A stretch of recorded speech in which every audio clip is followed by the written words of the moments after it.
On the No Limit Chronicles Part 4, Priority Records co-founder Mark Cerami stated Cash Money was looking for distribution. He was going to sign CMR, but Master P told him not to, and if he signed them, that there was going to be a problem. What was the problem? Well, in 1997, Master P cousin Randall Watts supposedly been murdered by Brian Baby Williams' brother, Terrence Gangsta Williams, from the Hot Boys clique. If you're from New Orleans, you knew or heard of the Hot Boys. The Hot Boys was a clique of D-boys and hitmen. It was said that when they was taken from out of circulation, that the murder rate dropped in the city. Randall Watts, aka Calio Slim, was also known as a hitman. Master P once said when people heard Randall Watts' name, that they will run. This was the reason that No Limit and Cash Money never worked together.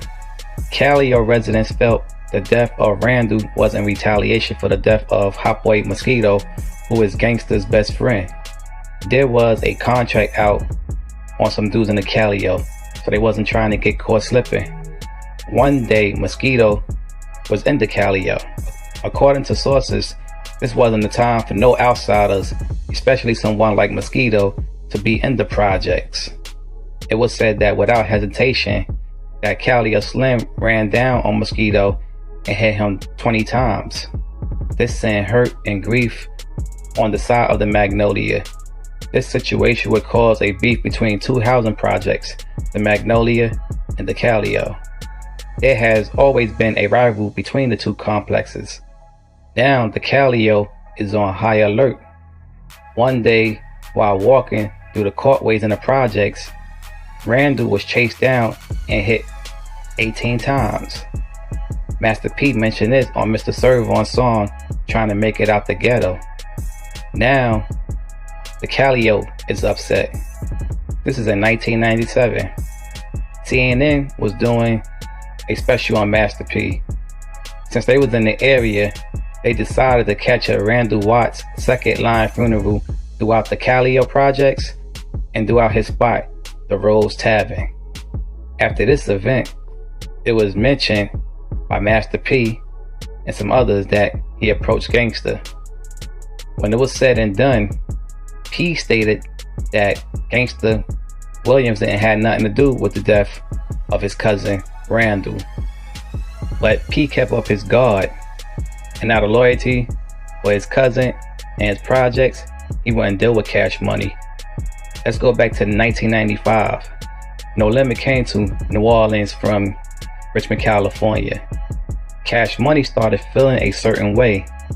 They felt that they was the real representation of New Orleans, and P was an outsider even though he's from the city. Cash Money was the label that represented the NO, and they saw No Limit as a Bay Area based label coming to compete with them for the crown of the city. Like I said, this is in 1995. According to Manny Fresh, during an interview, he accused Master P of stealing his Bout It song from the group UNLV's I'm Bout It. Both songs came out within the same year. Slowly but surely, the true colors of both labels started coming to the surface. In 1996, No Limit gets a 80-20 deal. But in 1997, No Limit took over the game. But Cash Money was right behind them on the rise. No Limit opened up the doors for the industry, and they pissed off a lot of music executives. Cash Money will approach Master P and his manager, Tobin Colston, for a deal. But the meeting didn't go well at all. But you know, at this time, No Limit was still selling a lot of units. So now, the big record executives was looking for the next big thing to come up from out of the South. And the next big thing was Cash Money. Universal gave Cash Money an 85-15 deal with 50% of their ownership and publishing. Now Cash Money had the machine behind them. This was the big break Cash Money needed. And now with the big financial backing, they could finally compete with Master P and No Limit. In 1995, Cash Money releases Juveniles, 400 Degrees album, which was a commercial success, going platinum. But in 1999, the beef on Wax will begin. Inside of the Silk the Shocker's Made Man album, there was a photo of a up-and-coming movie titled The Hot Boys, starring Silk the Shocker, Mystical, C Murder, Master P, and Snoop Dogg. One of Baby's close friends showed him the tape. He slammed the tape on the ground and said, "I got something for him." Then the Hot Boy Guerrilla Warfare album was released, with a couple of subliminal, no limit discs, especially the song titled Help by BG. And I'm gonna tell you, BG was a dog with it. He would call No Limit wannabe soldiers.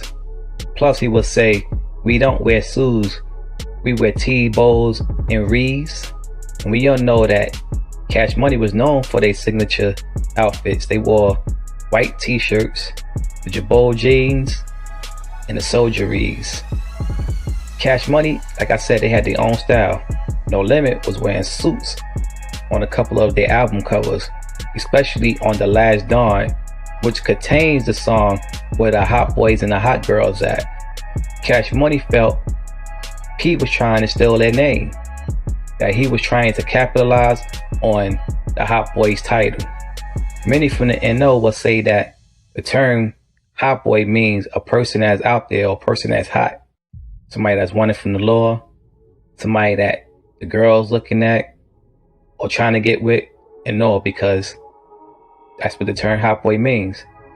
But anyway, so BG would say at the end of the Help song, everybody know who the real Hot Boys are.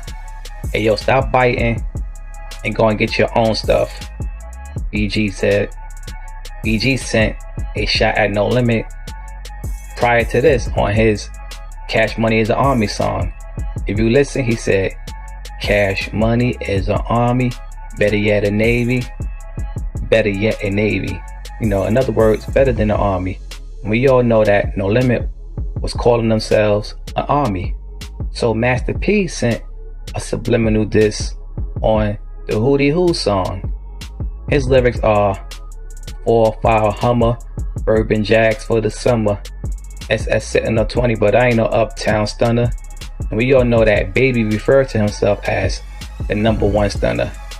He have a song titled Stuntin' off the How You Love That album. There were more songs on the Guerrilla Warfare album that sent subliminals. The one that was very subtle was on the track titled I Need a Hot Girl. Baby lyrics were, "Forget a thug girl, they can't mess with this."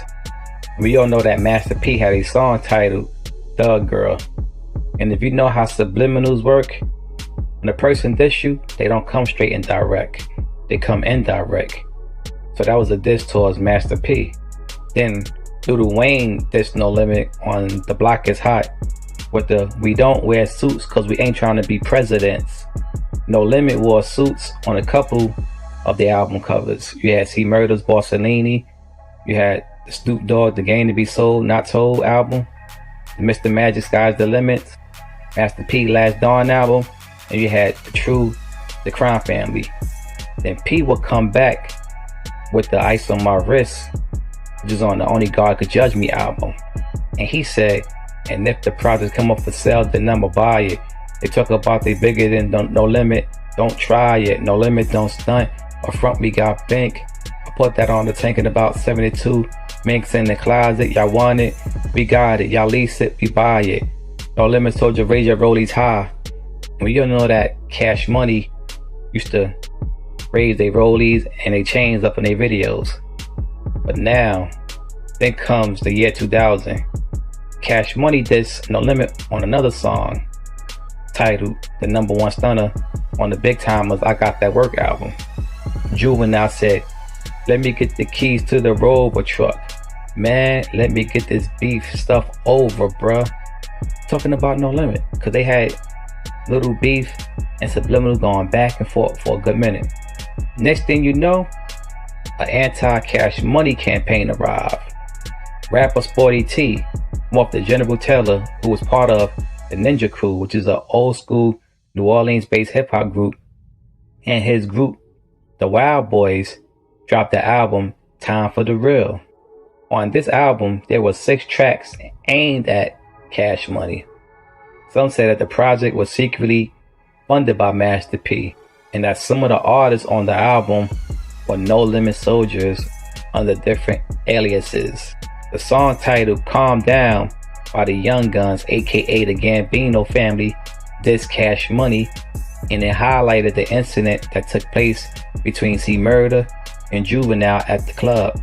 Then there's a track by Doc Holliday, aka 504 Boy Crazy, titled War, where he gets at Cash Money.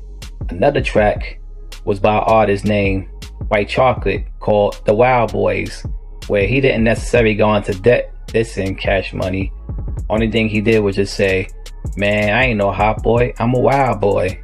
And another song that stood out on the album was titled Click Click by New Giddy, aka Freedom Short Circuit of No Limit East. Freedom stated on an interview by About That Online that P told him he don't want Cash Money comfortable nowhere they go. Plus, he added how P approached Baby at the airport. Finally, you have the last 2 dissing songs by Sporty, one titled Gotten, and then you have the hit single Drop That Soldier Rags, which is a remake from Sporty's old song Juvie from off his Chromed Out album in 1997. Why did Sporty get involved with this beef? Many people was getting tired of the braggadocious behavior of Cash Money. A lot of people was tired of it. So this campaign was put together to put an end to that. Plus, Master P wanted to teach Cash Money a lesson, so to say. Sporty will intervene for that reason. Plus, he was an artist on the label Big Boy. Big Boy had an ongoing rival on wax for some time with Cash Money. Mystical and Partners of Crime were label mates who defended their label against Cash Money artists BG, who went by the name of Lil Doogie, Lil Wayne, who went by the name of Baby D, and UNLV. Sporty was Big Boy's first artist. He left to start Sporty Records, but he was still close with the CEO of the label, Charles Temple. In 1997, Juvenile signed with Cash Money, and he would diss Big Boy Records on a track titled Pimpin' Abroad. He said he was a big boy headache giver, meaning he was going to give them a big problem on wax, get them a hard time with this whole music thing or this rival. So Sporty dissed Juvenile for not minding his business, and Sporty would say, "I'm about my paper, I'm on top handling business, you wanted beef, you didn't know that I was in it, you out here stunting, you running off at the mouth, jumping off in business that you don't know nothing about." Then he would say in the second verse, "What's happening with you? You dissing the Big Boy too? You tired of living? You want your life to be due? You getting played by your company? Do they have you out there? You think Big Boy got big headaches and you think we really care? You got beef from one of us? Did we do you anything? Do you feel like a queen when you listen to the king?" This was Sporty T dissing Juvenile for him disrespecting Big Boy Records. But they had continued dissing Juvie throughout the whole song. But go back and listen to the song Juvie and the song Drop That Soldier Rags. It's the same song but made in 2 different years. One made in 1997, the other one is in 2000. But like I said before, it was reported that Master P wanted to teach Cash Money a lesson. He put out a verbal assassination contract on Cash Money through Sporty T and the Wild Boys. Sporty aired Cash Money artists' business out on wax. He would go on to say how they was being beat by Baby and Slim. Things were so crazy that it was rumored that hits was put out on the dudes from the Wild Boys. Plus, there was numerous attempts on Sporty life. Cash Money stopped with the subliminals after a while, but C Murder will still express himself towards Cash Money on his Trapped in Crime album on the song titled Forever True. He said, "I let that Cash Money stuff slide, but it's cool, but next time I'ma come and act a fool." This will be the end of the beef, but C Murder still threw more shots on a song called Betcha. He said, I don't think you want to mess with Truth, you little child. Why would a dude call himself juvenile like Benny Hill? We touch kids in the head. I bet you yourself still wet in the bed. I'm New Orleans, baby. You sweeter than honey. This true record city, homie. Forget Cash Money. I'm C. TP3, Uptown G. I mess with you and LV, Little Yacht and Tech G. At this time, the tank slowed down a lot due to conflicts with the company. Beats by the Pound left in 1999. Mac, as he murdered, got framed, and P kept trying to reinvent himself so No Limit could stay relevant. Cash Money will continue to grow as a label and remain dropping hits till this day. Hit the like button and subscribe to the channel, and please, please donate to the channel. Until next time, shalom, salams, Godspeed.